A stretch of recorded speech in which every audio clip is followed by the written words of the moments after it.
नमस्कार, मैं विष्णु शर्मा आप सभी का आपके ही अपने चैनल विष्णु एटीपी में हार्दिक स्वागत करता हूं। और आज फिर मैं एक मोटिवेशन स्टोरी लेकर आया हूं जिसका टाइटल है द बोस्टफुल लैम्ब। बोस्टफुल का मतलब होता है डींग हाँकने वाला, जो अपनी बड़ाई खुद करता है या फिर घमंडी भी बोल सकते हैं, उसे हम बोस्टफुल बोलते हैं। लैम्प आप सभी को पता है चिराग या फिर दिया दीपक, उसे हम लैम्प कहते हैं। तो यहाँ पे हम लैम्प को चिराग बोलेंगे कि फ़ोटो में चिराग के जैसे ही दिख रहा है, तो इसे हम चिराग कहेंगे। वैसे लैम्प यानी दिया दीपक भी होता है। तो इसे जूम करता हूँ और स्टार्ट करते हैं आज की स्टोरी। और पसंद आने पे प्लीज़ लाइक करेंगे। तो थोड़ा इसे जूम कर लेते हैं। तो इतना जूम काफ़ी होगा। टाइटल आप सबको बता चुका हूँ, द बोस्टफुल लैम्प, डींग हाँकने वाला चिराग। वंस एक बार there lived an old lady, एक बूढ़ी औरत रहती थी। ठीक है, ये डमी वर्ड है, सब्जेक्ट के रूप में यूज़ करते हैं, केवल पढ़ते हैं लेकिन इसका मीनिंग नहीं निकालते। ठीक है, तो एक बूढ़ी औरत रहती थी। She went to the market. She went, वह गई। गो वेंट गॉन 3 फॉर्म होता है, पास्ट टेंस से हम सेकेंड फॉर्म को यूज़ करेंगे। शी वेंट, वह गई। टू द मार्केट, तो मार्केट आप सभी को पता है बाजार को बोलते हैं। वह बाजार गई। एंड बॉट, और बॉट यानी खरीदा। ठीक है, बाय BUY, बाय आपसे बाय यानी होता है खरीदना, और बॉट यानी खरीदा, उसका पास्ट टेंस है बाय का। और खरीदा अ न्यू लैम्प, एक नई चिराग। ठीक है, और एक नया चिराग, नया दीपक खरीदा। फिर क्या हुआ देखिए, it was a very beautiful lamp. ये था, ठीक है, ये था एक बहुत, ठीक है, एक बहुत ही ब्यूटीफुल यानी बहुत सुंदर लैम्प, ये बहुत ही सुंदर दीपक था, चिराग था। ऑन रीचिंग होम, ऑन यानी पर, रीचिंग यानी पहुँचने, पहुँचने पर, होम यानी घर, घर पहुँचने पर, शी फिल्ड द लैम्प, उसने, फील्ड यानी होता है भरना। ठीक है, किसी चीज़ को भरने को हम फील्ड बोलते हैं। उसने भरा द लैम्प, लैम्प में, विथ ऑयल, विथ यानी से, ऑयल यानी तेल, उसने लैम्प को या दीपक को तेल से भरा। एंड, और put a week into it, put यानी रखा, अ विक, विक का मतलब होता है जो बाती बोलते हैं ना, रुई की बाती बनाते हैं कपास की, उसे विक बोलते हैं। इनटू इट यानी इसमें, इसके अंदर क्या रखा उसने, बाती रख दी। घर जाने के बाद तेल डाली, उसके बाद क्या हुआ देखिए, देन सी लाइटेड इट, तब उसने लाइटेड इट यानी इसे जलाया, लाइटेड यानी उसे जलाना। ठीक है, तो उसने क्या कर दिया, उसे जला दिया। It gave a very bright light, it gave तो उसने दिया। ठीक है, इट यानी इसने, उसने दोनों होता है। पास्ट टेंस में यूज़ कर रहे हैं तो हम वह या फिर उसने के लिए यूज़ करेंगे, और प्रेजेंट में हम यह या फिर इसने के लिए यूज़ करेंगे। उसने दिया, गिव का past tense gave. A very bright light, a very यानी बहुत ज़्यादा, ब्राइट यानी होता है चमकीला, रोशनी युक्त, लाइट यानी होता है रोशनी, यानी बहुत ही चमकदार रोशनी, यानी बहुत ही ज़्यादा रोशनी दी। गेव यानी दिया। The lamp became proud of itself, the lamp became, तो जो चिराग था, बिकेम उसे हो गया, वो क्या हुआ, प्राउड यानी घमंड हुआ। ऑफ इटसेल्फ, ऑफ इटसेल्फ यानी खुद पर, इटसेल्फ यानी इसके ऊपर, उसके ऊपर, खुद के ऊपर, हम इटसेल्फ बोलेंगे। उसे खुद के ऊपर क्या हो गया, प्राउड हो गया, घमंड हो गया। एंड इट्स लाइट, और उसके लाइट पर, यानी खुद के ऊपर, और उसका जो उजाला था ना भाई, वो तो पहले उसे घमंड हुआ कि मैं कितना सुंदर दिखता हूँ, और उसका जो लाइट था, इट्स लाइट्स यानी उसका जो, उसकी जो रोशनी थी, उस पर भी घमंड हो गया, मैं तो सुंदर हूँ ही और मेरी रोशनी देखो कितना चमकदार है। तो दोनों पे उसे क्या हो गया, प्राउड हो गया, घमंड हो गया। इट बोस्टेड, उसने, बोस्टेड यानी मैंने बताया ना डींग हाँकना, डींग हाँका, अपनी बड़ाई की। ठीक है, अपने मुंह में या मुट्ठू बोलते हैं ना, वही उसे बोस्टेड बोलते हैं। उसने डींग हाँकना शुरू किया। देखिए, my light is brighter than the suns, my light मेरी जो रोशनी है, इज यानी है मेरी रोशनी है, ब्राइटर, ब्राइटर यानी होता है चमकदार। देन का यूज़ कब करते हैं, जब किसी दो लोग के बीच में तुलना करते हैं तो हम देन का यूज़ करते हैं। जैसे मैं बोलूँगा कि Ramu is taller than Shyamu, Ramu Shyamu से ज़्यादा ऊंचा है, तो हम वहाँ पे देन का यूज़ करते हैं। तो यहाँ पे किससे कंपेयर कर रहे हैं देखिए, माई लाइट इज़ ब्राइटर, मेरी रोशनी चमकदार है, देन द सन्स यानी सूरज की, सूरज की, अपोस्ट्रोफी लगा है का की का, तो मतलब मेरी रोशनी सूरज की रोशनी से भी ज़्यादा चमकदार है, तो सूरज की रोशनी से अपनी तुलना कर रहा है, इसलिए देन का यूज़ किए हैं। ये बोल रहा है कि भाई देखिए मेरी रोशनी तो सूरज से भी ज़्यादा चमकदार है। देखिए हो गया ना घमंड उसे। बट लो, लेकिन लीजिए, बट लो यानी लेकिन लीजिए, सडनली अचानक से, a strong gust of wind, a strong यानी एक तेज, स्ट्रॉन्ग यानी होता है तेज या फिर बहुत ही कड़ा तगड़ा, झोंका, गस्ट यानी क्या होता है, हवा का झोंका को गस्ट बोलते हैं।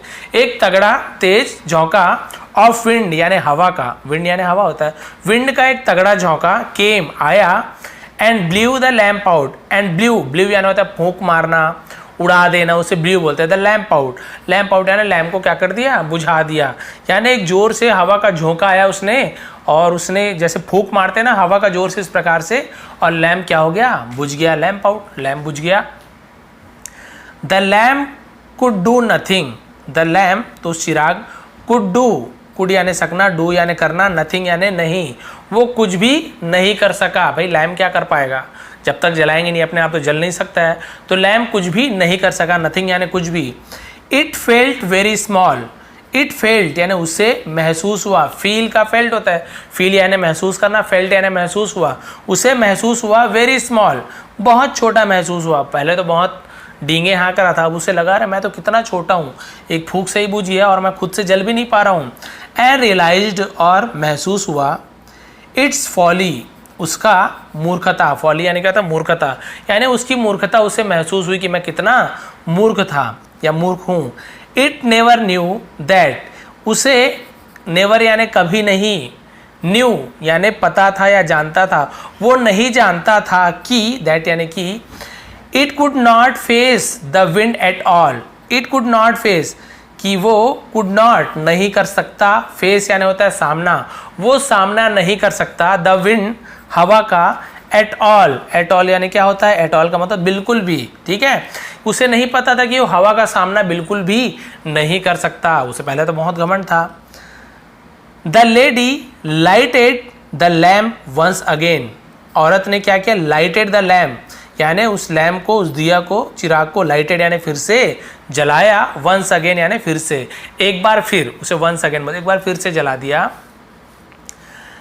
Now the lamp lit without an inch of pride, now अब, द लैम्प लिट तो चिराग क्या हुआ, लिट यानी क्या होता है, ज्योतिर्मय होना, जलना, ठीक है, चमकना, प्रज्वलित होना, उसे हम लिट बोलते हैं, यानी जलते हैं तो उजाला होता है ना, उसे लिट कहते हैं, ठीक है।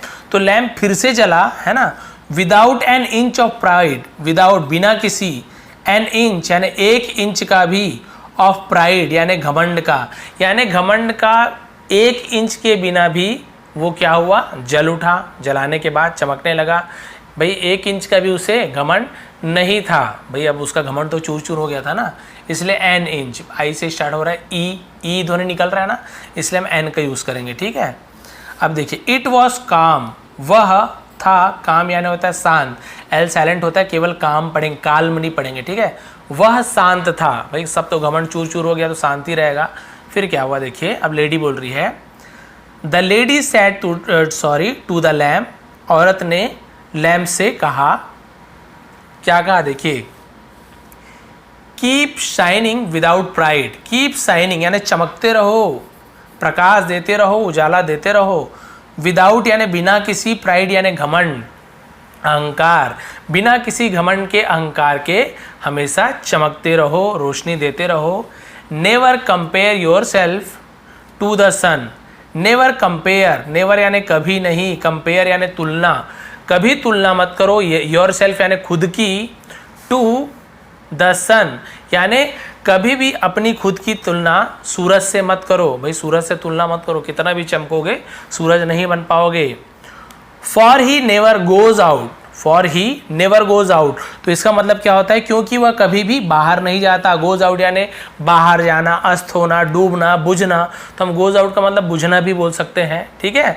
वो कभी भी नहीं बुझता, कौन, सूरज। और sorry, nor does he need to be relighted like you, nor नहीं, ठीक है, नेवर, नॉर ऐसे यूज होता है, और ना ही, नॉर यानी ना ही, डज ही नीड, उसे ज़रूरत है, नहीं उसे ज़रूरत है।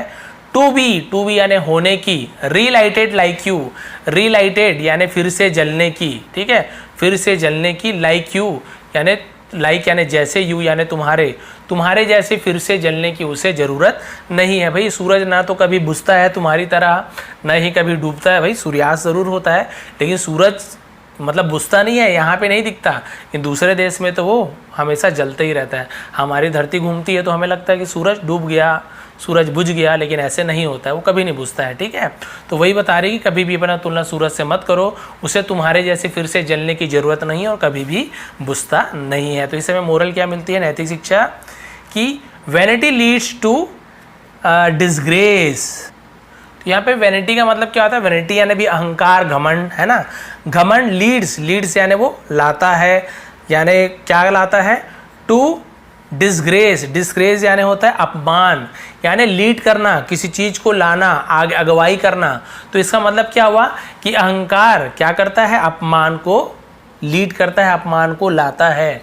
यानी कि कभी भी अहंकार करोगे तो अपमान होने की पूरी संभावना होती है। तो कभी भी हमको क्या करना चाहिए, अहंकार नहीं होना चाहिए। भाई आपकी क्वालिटी यदि अच्छी है तो आपको किसी को बताने की ज़रूरत नहीं है। आदमी यदि आप अच्छे हो, सभी बोलेंगे वो आदमी बहुत अच्छा है, लेकिन आप सबको जा के बोलोगे मैं अच्छा हूँ, मैं अच्छा हूँ, मैं अच्छा हूँ, तो यदि आप अच्छे भी होगे तो आदमी समझ जाएंगे कि अरे ये तो अपना मुँह मियाँ मिट्ठू है, अपनी कोई बड़ाई करते हैं क्या, नहीं करते बिल्कुल भी। तो इसलिए कभी भी अहंकार नहीं होना चाहिए। आप में जो क्वालिटी है वो सबको दिखेगी, आज नहीं तो कल दिखेगी। कभी भी आप में जो क्वालिटी है उस पर कभी भी आपको घमंड नहीं होनी चाहिए, नहीं तो आपका अपमान होने की संभावना बहुत ज़्यादा होती है। कभी न कभी अपमान होगी ही। आप बहुत ज़्यादा होशियार हो, बहुत ज़्यादा घमंड है, कब तक घमंड करोगे, हो सकता है कभी आप फेलवर हो गए, फेलवर का सामना करना पड़ गया, ठीक है, कभी फेल हो गए आप, तो सामने वाले उस समय आपको मजाक उड़ाएंगे, ओहो बहुत होशियार बनता था। लेकिन यदि आप कुछ भी नहीं बोलोगे, आप होशियार हो और सामने वाले को अपनी बड़ाई नहीं मारोगे, डींग नहीं हाँकोगे, है ना, बोस्टफुल नहीं रहोगे, तो सामने वाले समझ जाएंगे। होता है कभी कभी, कोई बात नहीं, लेकिन लड़का होशियार है। लेकिन आप बार बार बोलोगे मैं होशियार हूँ, तो वो लोग सोचेंगे कब ये फेल हो तब इसका मजाक उड़ाया जाए, अपमान किया जाए, कभी से डिसग्रेस इसका किया जाए। तो इस प्रकार से आप सभी समझ गए हैं कि कभी भी हमें घमंड नहीं होना चाहिए। जो भी क्वालिटी है आपकी उसे रखिए, बहुत अच्छी बात है, आगे बढ़िए। घमंड बस कभी नहीं कीजिए, क्योंकि घमंड करने वाले का सिर हमेशा नीचे होता है। तो ये थी आज की स्टोरी। थोड़ी भी पसंद आई तो प्लीज़ लाइक करेंगे, शेयर करेंगे। आप सभी का बहुत बहुत धन्यवाद। आपका दिन शुभ रहे। चैनल पे नए हैं तो सब्सक्राइब कर लीजिए, बेल आइकन को दबाइए, ऑल प्रेस कीजिए, ताकि आने वाली मेरी सभी वीडियो सबसे पहले आप तक पहुँचे। आप सभी का फिर से एक बार बहुत बहुत धन्यवाद। हो गया आपका वीडियो? हाँ बेटा, हो गया।